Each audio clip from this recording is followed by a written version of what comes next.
জি ভাইয়া। আমারে 100 টাকার একটা ফলের পুডিং দেন তো আপু।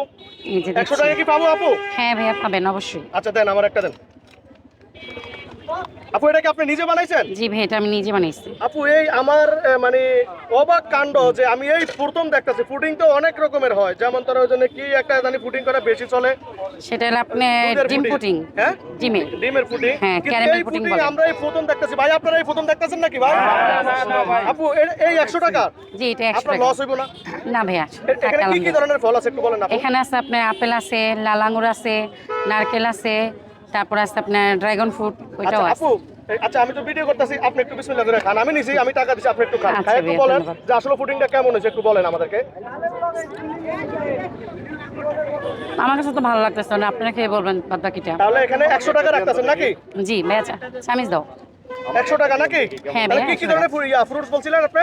এখানে আছে আপেল, আঙুর, নারকেল, তারপর আছে আপনার ড্রাগন ফ্রুট। এই বুদ্ধিটা, এই আইডিয়াটা আপনারা কে দিল একটু বলেন তো আমাদেরকে। এটা বলতে বলতে এটা আমার নিজের থেকে আর কি করছি, যে হেলদি খাবার এটা, যে সবাই তো খাইতেছে চকলেট খাবারটা, বা বাচ্চার জন্য সব কিছু ভালো হয় না। এই হেলদি খাবারটা যেমন বড় হইতে বাচ্চা তো সবাই যেন খেতে পারে, এই কারণে। এই জন্যই না? জি।